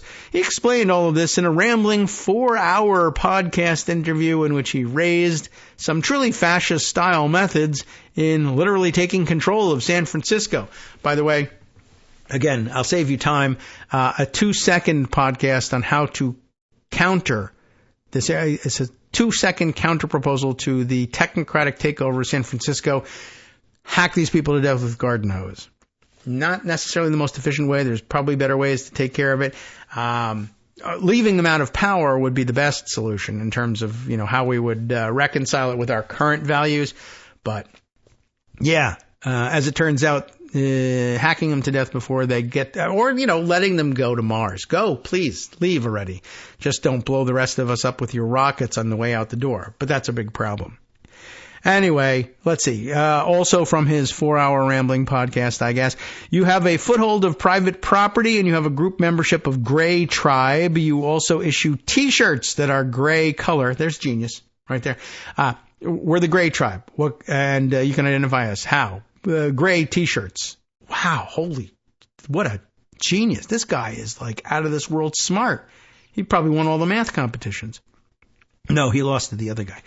You fence off a street and make clear that it's under gray control, which is, of course, how Vito Corleone actually did it. Think back to the movies. Did he fence off his street? Yeah, he did. Why was it under control of his tribe? Was it the T-shirts? Was it the suits? Was it the cars? It was the guns. It was the guns, guys. Because otherwise, my garden hoe goes straight through the gray T-shirt. Nothing you can do about it. You need more force than just that. You need... If you're hoping to do this without guns for whatever reason, then you need the rule of law. But of course, you insist. No. What we really need is cryptocurrency. No. I don't actually have to get money out of hacking you to death with a garden hoe. I just have to be sure that the hoe will go through the gray shirt. Now, if you have guns and weapons and protectors, that might be a different story. Although you might be able to make it work with live bodyguards. Maybe. But if you think that will be their undoing, then watch out for the, what do they call those? It's Boston something or other. The ones that make the robot dogs. I guess you got to watch out for those too. I can't remember the name of the company now. But you probably do. Anyway, every week or every month, you have a policeman's banquet. This is supposed to keep the guns on their side. You have a banquet, you see. All gray sympathetic policemen are allowed to come to this banquet. That'll probably do it once a month. Feed people. That'll buy their loyalty. That's all you need from the ants in your kitchen, I guess. Every policeman's son, daughter, wife, cousin, sibling, whatever, should get a job at a tech company in security. And again, you tap the gray root network. These are your slaves who protect you from the garden hose, is the bottom line of this. I know this is supposed to sound very intelligent, like in a Y Combinator talk, but really about 2 seconds worth of analysis gets you down to what you're talking about here. You don't need the highfalutin language. You also do things like donate to the Policemen's Benevolent Union or what have you, right? And Grays publicly donate. They don't just donate. They tweet out that they donate, okay? Wow, holy crap. I can't believe you solved it, man. You're the case cracker. You got it, honey. You actually start to merge the gray and police social networks. But it only goes so far until, of course, somebody in the police union eventually is going to be smart enough to say, turn your guns the other way and now we're billionaires. I mean, that's the issue here. And this is kind of like what we were, I was discussing on Blue Sky just the other day, or just yesterday, that one of the big problem with Elon Musk's philosophy, such as it is I had said, the founding fathers probably never contemplated anybody amassing the kind of wealth it would take for him to like individually pay for the entirety of a presidential campaign and literally buy the votes that it would take to make it successful.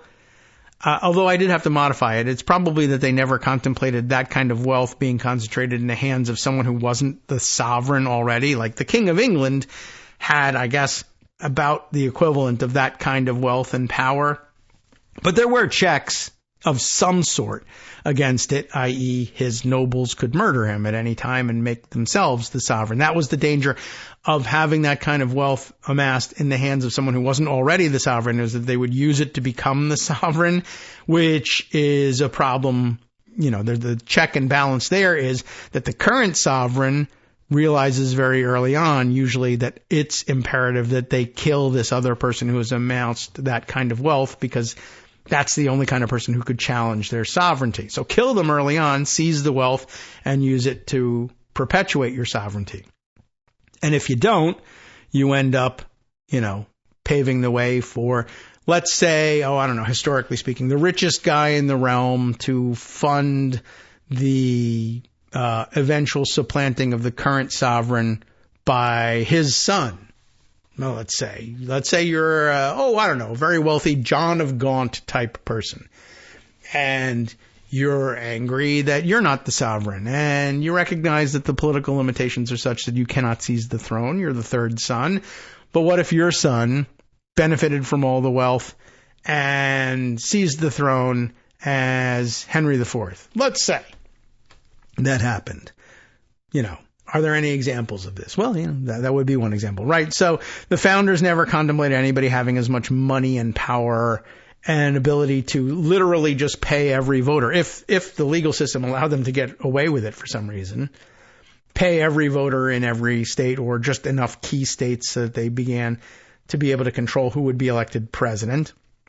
They may never have envisioned that, but they did envision things like, hey, if anybody ever gets that close, maybe we should do something like, take action, tar and feather that person, hack them to death with a garden hoe, dress up as Indians and destroy all of their property, burn their house down. That was a very frequent occurrence in colonial days. But of course, Yarvin's solution for all that is, well, I'll videotape you doing it and then we'll hack you back. But we'll hack you back. We'll send the cops to do it. The cops will do it for us because once a month we feed them. Like, I don't know, man. That's not a great and very sound political philosophy. And again, we're back to what prevents the cops from just saying, oh, I could be the sovereign now. Right? Or what guard, why do people guard the billionaires in their underground bunkers in post-apocalyptic world? They don't. Well, what if robots did it? Well, okay. You might have us there. Unless we're able to shut down their energy source. Anyway. Right. So, but he handles it very well. And why, how is he able to define this world inside of 4 hours? It's a long time to go for 4 hours. I'm doing it in 2. But, his only answer is, well, if you have a banquet once a month, I guess that'll probably do it. That's, by the way, brilliant read of the minds of the police and the world's serfs. If you have a banquet once a month, they'll do your bidding instead of killing you. Well, are you sure? I don't know. We'll have to leave it there. We're out of time. So anyway, what you also do, or still in his quote here from Srinivasan, what you also do besides the banquet is all the kind of military stuff that tech is funding. So Palantir, Anduril, a military tech company set up by another Peter Thiel protege, Palmer Luckey. I've heard that name before. And yes, that is another Lord of the Rings reference. And I think it is Palmer Luckey who's behind the military dogs, right? The mechanical robot dogs. You bring in those folks as speakers, and the policemen can look at this stuff, and they love that, right? Now, if you're wrong and they kill you, who's to say? But again, they hack you to death and tell your brain you're in outer space, so you're none the wiser. A huge win would be a great Gray Pride Parade. Not Gay Pride, Gray Pride Parade with 50,000 grays, technocrats, I guess, the gray shirts. That would be massive. That would start to say, whose streets? Our streets. It's just that they can't actually assemble 50,000 people who know about and agree with this crap in one place. They're all busy, fortnighting in their mom's basements. Anyway, you have the Bitcoin parade. You have the drones flying overhead in formation. You have the police at the Gray Pride Parade. They're flying the Anduril drones. Ideally, you even design the police uniforms. Sure, I mean, if everybody just agrees with what I say in this podcast, it's going to go awesome. Now we're out of the quote here and back to Gary's writing is Greg, who wrote this piece for Daily Grail. It's interesting to note that the gray shirt proposed by Srinivasan echoes the gray-shirted uniforms of the technocracy movement from almost a century previous. Reds should be welcome, and I guess that's supposed to mean Republicans, in this new gray-ruled San Francisco, Srinivasan says, but no blue should be welcome there. Furthermore, he says, movies of blue abuses should be shown to residents. Sure, re-education camps, no problem. He compares those moves to the denazification of Germany after the Second World War, or the Nazification of Germany prior to the Second World War. Easy comparison. Despite how bat crap, let's say, insane and fascist in tone it all may sound, Srinivasan's network state following has grown in recent years, so much so that a yearly conference is now held to discuss the idea, featuring some of the biggest names in various tech industry areas such as crypto and venture capitalism. Yeah, if you have a banquet and you feed people at it, they'll show up for it once a year, maybe not once a month. But once a year, you can get billionaires to set aside their work, fly their private jets together, and billionaireize together in the same places. At the conference, Srinivasan has explicitly laid out the plan for achieving that seemingly impossible thing of building a new country.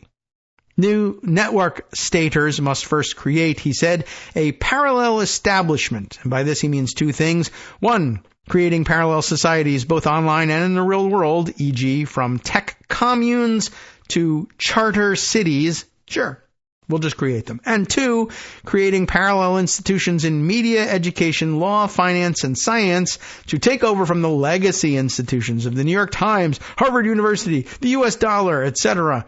Those familiar with neo-reactionary views will likely recognize Srinivasan's legacy institutions as a parallel of the cathedral. Will you? Maybe. The new network state institutions, quote, exist alongside the legacy in parallel, and they're gaining strength. They're pulling away users until they become the new thing. Or like, they haven't really been able to make self-driving cars really work yet without crashing, killing people, bursting into flames, what have you. SpaceX rockets still explode on the regular. None of this is really working. But what if it totally did? Well, I don't know. What if? In the meantime, these are just guys having nerd conferences like at mathematical competitions and being the most annoying nerd there, I guess. The network staters even explicitly note that Elon Musk's purchase of Twitter, now X, of course, was an example of the creation of a parallel institution by the technocrats to challenge legacy media, which makes sense of all of Musk's tweets deriding the New York Times and others in the past couple of years. Of course, he didn't actually start the place, but some other tech nerd did, so maybe that just counts. They have something of a point there.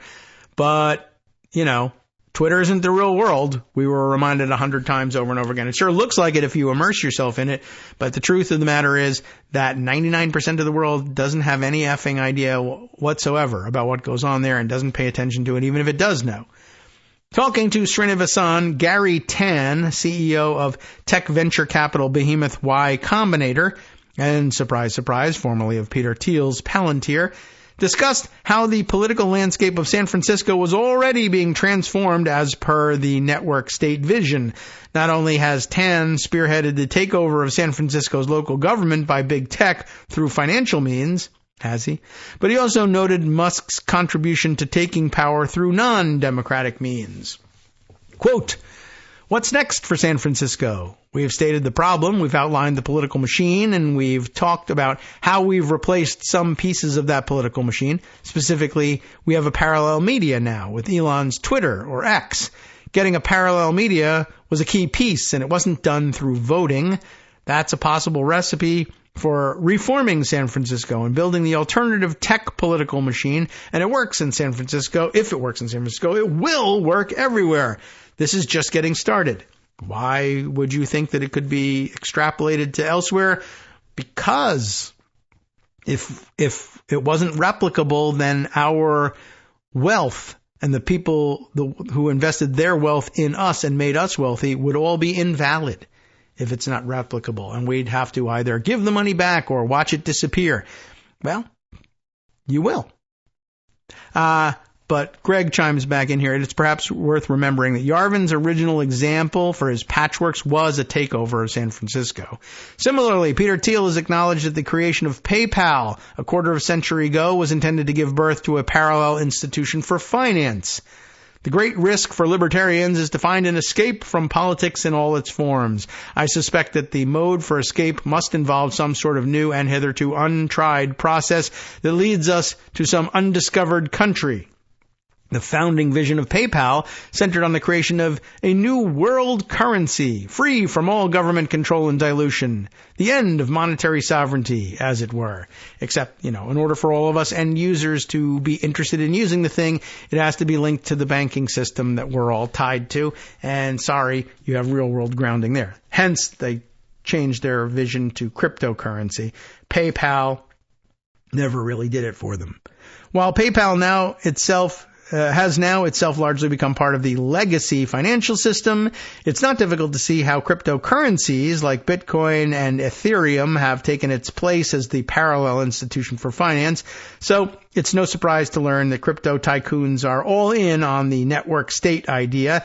Ethereum's creator, Vitalik Buterin, was one of the speakers at Srinivasan's Network State Conference, and the CEO of Coinbase, Brian Armstrong, has also embraced the idea.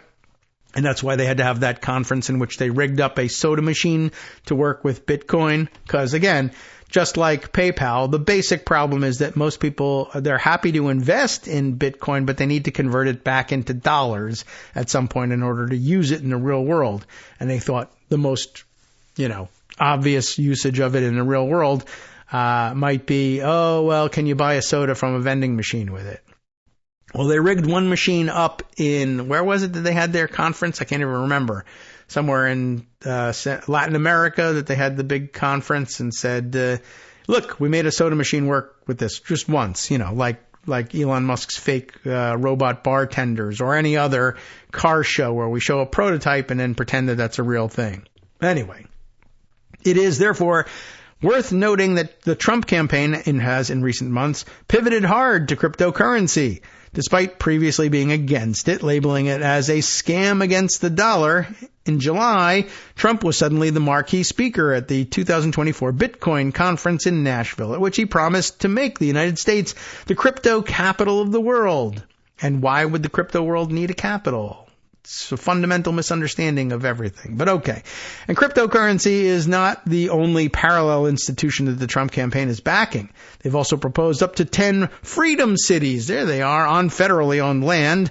As already discussed, this meshes closely with the neo-reactionary and network state ideologies and their related projects currently in development. Now, there's a quote that just demonstrates this piece, but let me just again point out, building your freedom cities on federal land is very unlibertarian, actually.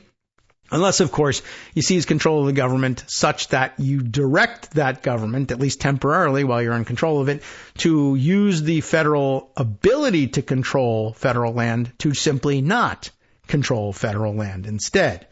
But whatever. Anyway, the quote here is, Balaji's concept of the network state builds on the idea of charter cities, urban areas that constitute special economic zones similar to free ports, basically a legacy institution all by themselves. There are several such projects under construction around the world, including in Nigeria and Zambia, which obviously means it'll work here in the United States.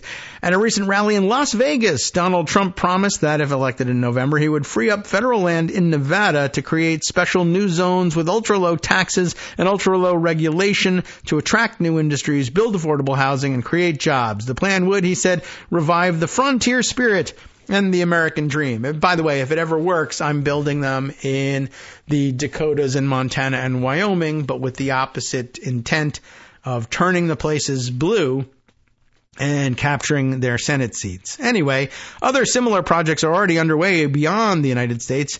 There is Zuzalu, maybe, a pop-up city on the Mediterranean created by Vitalik Buterin, designer of the cryptocurrency Ethereum, that directly cites Balaji Srinivasan's network state as inspiration.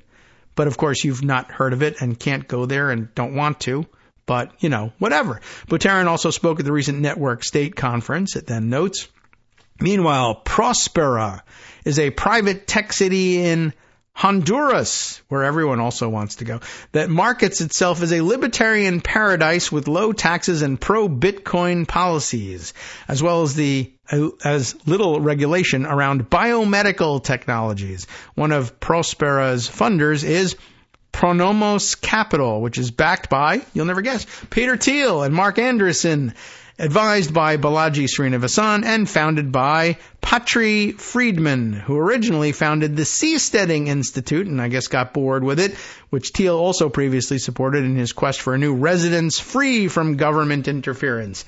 How's that seasteading going? I don't know. I've moved on. I got bored, and now I'm doing it in Honduras, which is land, by the way. The most recently elected Honduran government is, however, fighting to overturn the creation of special zones by the previous government, whom they, probably thought about hacking to death with garden hose, but probably didn't. But Prospera has now filed a $10.7 billion lawsuit against them in response. So we'll see who wins there, the lawsuit guys or the guys with the army. Prospera is just one of a number of charter cities being funded by Pronomos Capital, though. Other locations include Africa, South Asia, and Palau. And one in particular, however, seems to have star status. Do you know about this one? The big star, Praxis, which is funded by Thiel, Srinivasan, Anderson, OpenAI's Sam Altman, the Winklevoss twins, and Palantir's Joe Lonsdale, another of the PayPal mafia, and aims to be, as per Balaji Srinivasan's playbook, built on the internet first and then manifested in the physical world through funding. The first network state, and of course, the first digital drone strike that we'll ever have to conduct and wipe it off of the map. Somebody actually bumped into the server, unplugged it, and that was the end of this parallel universe. Maybe that's how it happens. Sure, everyone knows about Praxis, the star status. The website for Praxis doesn't mince words, calling itself the next America and promising the dream of permissive regulation to all its tech bro funders. It's the Juicero of companies, I guess. It has an application for citizenship, its very own weird cult-like promotional video, and has just claimed to have raised $525 million in financing to build the physical city. Yeah, you can build a city for half a billion dollars these days. Sure. Every hurricane that causes $17 billion worth of damages these days. As pointed out by journalist Gil Duran last month, it published a manifesto titled The Network State, Crypto's Endgame, which explicitly heralded the rise of the network states as a modern democracies crumble, as local communities dissolve and nation-states stumble. Network states will ascend. The next global superpower will be a network state. Sure, why not? That's all very interesting and self-hyping. Definitely not at all tech weird or annoying nerds, self-aggrandizement, etc., etc. This is where these people are coming from. They definitely are weird. There's more where this came from. Can you stand it? From networksradio.com. You have been listening to Kagro in the Morning with David Waldman. All right, so it's time to return to the real world and the real news with Justice Putnam and the West Coast Cookbook and Speakeasy coming up next. Here's where he'll take you. Georgia judges are taking on the Trump-controlled state election board and throwing out all their last-minute rules changes before the election that were designed to benefit Trump. Thank God they're stepping in. Let's see whether it works. Stay tuned, and we'll see you tomorrow.